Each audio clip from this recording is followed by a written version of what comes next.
பிரைஸ்லார்ட். நாள் 109 தியான பகுதி நியாயாதிபதிகள் 7ஆம் அதிகாரம் மற்றும் 8ஆம் அதிகாரம். 7ஆம் அதிகாரத்தினை வாசிப்போமானால் அதில் கிதியோனோடு கூட இருந்த ஜனங்களும் மீதியானியரின் பாளையம் அருகாக சென்றார்கள். அப்பொழுது கர்த்தர் கிதியோனை நோக்கி, நான் மீதியானியரை உன்னோடு இருக்கிற ஜனத்தின் கையில் ஒப்புக் கொடுக்கிறதற்கு அவர்கள் மிகுதியாயிருக்கிறார்கள்.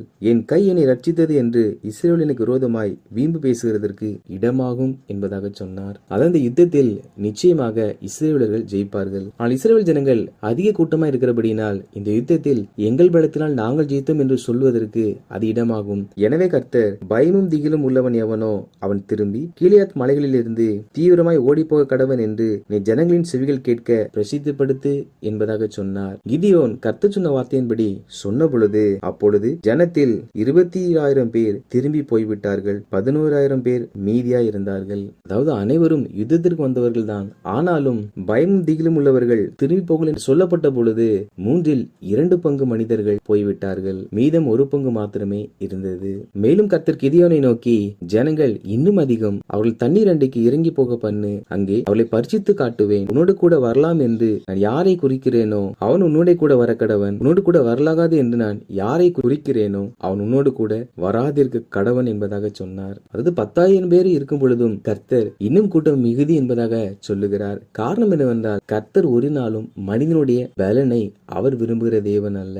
அப்படியே கிதியோன் அவர்களை தண்ணீர் அண்டைக்கு இறங்கி போக பண்ணினான். அவர்கள் யாவரும் தண்ணீர் பருகினார்கள். அப்பொழுது கர்த்தர் கிதியோனை நோக்கி, தண்ணீரை ஒரு நாய் நக்கும் பிரகாரமாக அதை தன் நாவினால் நக்குகிறவன் எவனோ அவனை தனியையும், குடிக்கிறதற்கு முழங்கால் ஊன்றி குனிகிறவன் எவனோ அவனை தனியையும் நிறுத்து என்பதாக சொன்னார். அது ஆற்றில் தண்ணீர் குடிக்க செல்லும் பொழுது ஒரு கூட்டம் தண்ணீரை தன் கரத்தினால் அள்ளி அவைகளை நக்கி குடித்தார்களாம். இன்னொரு கூட்டம் ஆற்றண்டையிலே முழங்கால் படியிட்டு தண்ணீரை குடித்தார்களாம். இதை கர்த்தர் சொல்லி இந்த 2 கூட்டத்தையும் வேறு பிரி என்பதாக சொல்லுகிறார். அப்பொழுது தங்கள் கையால் அள்ளி தங்கள் வாய்க்கெடுத்து நக்கி கொண்டவர்களின் லக்கம் 300 பேர். மற்ற ஜனங்கள் எல்லாரும் தண்ணீரை குடிக்கிறதற்கு முழங்கால் ஊன்றி குனிந்தார்கள். அதாவது இந்த 10,000 பேரில் 300 பேர் மாத்திரமே தண்ணீரை தங்கள் கரங்களினால் அள்ளி குடித்தார்களாம். மீதம் இருக்கிற முழங்கால் படியிட்டு தான் தண்ணீரை குடித்தார்களாம். அப்பொழுது கர்த்தர் கிதியோனை நோக்கி, நக்கி குடித்த அந்த 300 பேரால் நான் உங்களை ரட்சித்து மீதியானியரை உங்கள் கையில் ஒப்பு கொடுப்பேன். மற்ற ஜனங்கள் எல்லாரும் தங்கள் இடத்திற்கு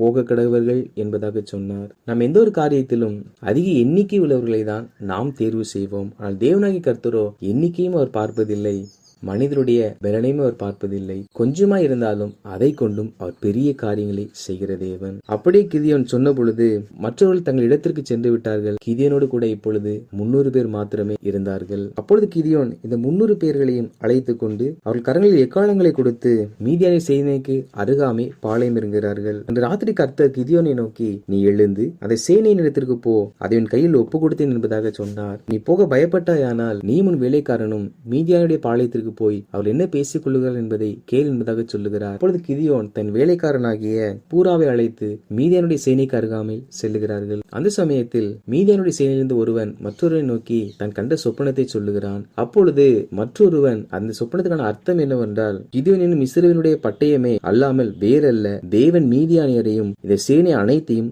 அவன் கையிலே ஒப்பு கொடுத்தார் என்பதாக அந்த சொப்பனத்திற்கான விளக்கத்தை சொல்லுகிறான். இதை பார்த்த பொழுது கிதியோனுக்குள் உற்சாகம் வந்து, கிதியோன் தன்னுடைய சேனையுடைய குறைவான இலக்கத்தை குறித்து யோசிக்காமல் விரோதிகளுடைய திரளான சேனைகளுடைய எண்ணிக்கை குறித்தும் கவலைப்படாமல் தன்னோடு இருக்கிற அந்த 300 பேரை 3 படைகளாக பிரித்து அவள் கரத்தில் எக்காலத்தையும் வெறும் பானையையும் அந்த பானைக்குள் தீவட்டியையும் கொடுத்து நான் செய்கிற பிரகாரம் செய்யுங்கள் என்பதாக சொல்லி அவளுக்கு விரோதமாய் சென்று எக்காலம் மோதி தன் கையில் இருக்கிற பானையை உடைத்தான். கிதியோன் செய்ததை பார்த்து அந்த 300 பேரும் அப்படியே செய்தார்கள். மேலும் அவர்கள் கர்த்தருடைய பட்டயம் கிதியோனுடைய பட்டயம் என்று உரத்த சத்தமிட்டார்கள். 300 பேரும் எக்காலங்களை ஊதுகையில் கர்த்தர் பாளையம் எங்கும் ஒருவர் பட்டயத்தை ஒருவருக்கு விரோதமாய் ஓங்க பண்ணினார். அதாவது அவர்கள் ஒருவருக்கொருவர் விரோதமாய் எழும்பத்தக்கதாக கர்த்தர் அவர்களுக்குள்ளாக அநேக மரணங்களை உண்டு பண்ணினார். அப்பொழுது நப்தலி, ஆசேர், மனாசே ஆகிய 3 கோத்திரத்தாரும் மீதியானரை பின்தொடர்ந்து சென்றார்கள். 8ஆம் அதிகாரத்தை வாசிப்போமானால் அதில் கிதியோன் யோர்தானுக்கு வந்தபோது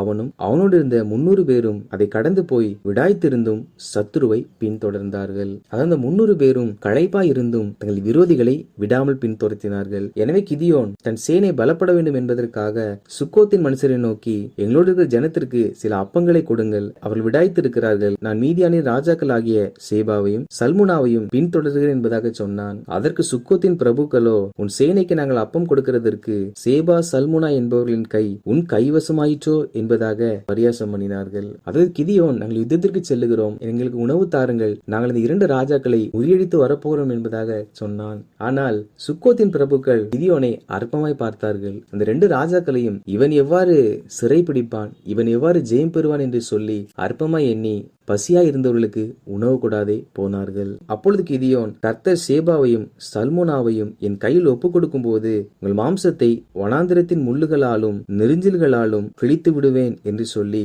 அவிடம் விட்டு கடந்து பெனுவேலுக்கு போய் அவ்வூராரிடத்திலும் அந்தபடியே கேட்டான். சுக்கோத்தின் மனுஷர் பிரதியுத்தரமாக சொன்னபடியே பெனுவேலின் மனுஷரும் கிதியோனுக்கு மறு உத்தரவு சொன்னார்கள். அப்பொழுது கிதியோன் அந்த மனுஷரை பார்த்து, நான் திரும்பி வரும்போது இந்த கோபுரத்தை இடித்து போடுவேன் என்பதாக அந்த மனிதத்தில் சொல்லி அவ்விடம் விட்டு கடந்து சென்று விட்டார். இதில் சேபா சல்முனா எனும் ராஜாவுடைய சேனையில் எத்தனை பேர் இருந்தார் என்ற இலக்கத்தை குறித்து சொல்லப்பட்டிருக்கிறது. அவர்களில் 15,000 பேர் உயிரோடு இருந்தார்களாம். ஆனால் 1,20,000 பேர் முன்பு மரித்தார்கள் என்பதாக சொல்லப்பட்டிருக்கிறது. அப்படி என்றால் 1,35,000 பேர் அவருடைய சேனையில் இருந்தார்கள். அதில் 1,20,000 பேரை கர்த்தர் ஒருவர் பட்டையும் ஒருவருக்கு விரோதமாய் எழும்ப பண்ணி அவர்கள் எல்லாம் மடங்கடித்து போட்டார். மீதம் 15,000 பேர் இருக்கிறார்கள். கர்த்தர் அவர்களை கிபியோன் கரத்தில் ஒப்பு கொடுத்து கிபியோன் அவர்களை முறியடித்து சேபாவையும் சல்முனாவையும் பிடித்தான். பெரிய ஆச்சரியம் என்னவென்றால், கிதியோனின் சேனையில் வெறும் 300 பேர் தான் இருக்கிறார்கள். ஆனால் அந்த ராஜாக்களுடைய சேனையில் 15,000 பேர் இருக்கிறார்கள். இந்த 300 பேர் அந்த 15,000 பேரை முறியடித்து அந்த 2 ராஜாக்களையும் கைப்பற்றினார்கள். காரணம் என்னவென்றால், கர்த்தர் மீதியானரை இஸ்ரவேல் கரத்தில் ஒப்பு கொடுத்தார். அப்பொழுது கிதியோன் அந்த 2 ராஜாக்களையும் சிறைப்பிடித்து சுக்கோத் பட்டணத்திற்கு சென்று அந்த மூப்பர்களையும் அவர்கள் நிந்தித்தபடியினால் அவர்களை பிடித்து வனாந்திரத்தின் முள்ளுகளையும் நெரிஞ்சில்களையும் கொண்டு வந்து அவைகளால் அந்த மனுஷருக்கு புத்தி வர பண்ணி, அதே போல பெனுவேலின் கோபுரத்தையும் இடித்து அவ்வூரார் மனுஷரையும் கொன்று போட்டானாம். இவள் கிதியோனை அற்பமாய் பார்த்து இக்கட்டான காலத்தில் உதவி செய்யாது இருந்தார்கள். இது நிமித்தமாக கிதியோன் அவர்களுக்கு பதில் செய்தான். மேலும் கிதியோன் சேபாவையும் சல்முனாவையும் நோக்கி, நீங்கள் தாபோரிலே கொன்று போட்ட அந்த மனுஷர் எப்படிப்பட்டவர்கள் என்று கேட்டான். அதற்கு அவர்கள், நீர் எப்படிப்பட்டவரோ அவர்களும் அப்படிப்பட்டவர்களே, ஒவ்வொருவரும் பார்வைக்கு ராஜகுமாரனைப் போல் இருந்தார்கள் என்றார்கள். அப்பொழுது அவன், அவரின் சகோதரரும் என் தாயின் பிள்ளைகளுமாய் இருந்தார்கள், அவர்களை உயிரோட வைத்தீர்களானால் உங்களை கொள்ளாதிருப்பேன் என்று கர்த்தரின் ஜீவனை கொண்டு சொல்லுகிறேன் என்று சொல்லி அவர்களை கொன்று போட்டான். அதாவது கிதியோனின் சகோதரர்கள் இருந்திருக்கிறார்கள். அவர்களை இந்த சேபாவும் சல்முனாவும் கொலை செய்தார்களாம். எனவே கர்த்தர் கிபியோன் கரத்தில் இவர்களை ஒப்பு கொடுத்தார். கிதியோன் அந்த 2 ராஜாக்களையும் கொன்று போட்டான். அப்பொழுது இஸ்ரவேல் மனுஷர் எல்லாரும் கிதியோனை நோக்கி, நீர் எங்களை மீதியானியர் கைக்கு நீங்களாக்கி விட்டபடியினால் நீரும் குமாரரும் குமாரனின் குமாரனும் எங்களை ஆளக்கடைவீர்கள் என்பதாக சொன்னார்கள். ஆனால் கிதியோனோ, நான் உங்களை ஆளமாட்டேன், என் குமாரரும் உங்களை ஆளமாட்டான், கர்த்தரே உங்களை ஆளுவாராக என்பதாக சொன்னான். ஒரு மனிதன் உதவி செய்தால் அந்த மனிதனை பெரிதாய் பார்ப்பது மனிதனுடைய ஒரு மரபாகும். ஆனால் எந்த ஒரு மனிதனும் பிரிதொருவனை தனக்கு கீழ் வைத்து அவன் புகழ் தேடாதபடிக்கு எல்லார் மேலும் தேவனே ஆளுகை செய்ய வேண்டும், தேவனுடைய நாமம் உயர்த்தப்பட வேண்டும் என்று கிதியோன் தேவனை முன்பாக வைத்து சொன்னார். மேலும் இதில் கிதியோனை குறித்து, கிதியோனுக்கு 70 குமாரரும் இருந்தார்களாம். ஒரு மறுமனையாட்டியும் இருந்தால். அவளுடைய குமாரன் பெயர் அபிமெலேக்கு. காலம் சென்ற பொழுது கிதியோன் தன் முதிர்ந்த வயதிலே மரித்து அடக்கம் பண்ணப்பட்டான். கிதியோன் மரித்த பின்பு இஸ்ரவேல் புத்திரர் திரும்பவும் பாகால்களை பின்பற்றி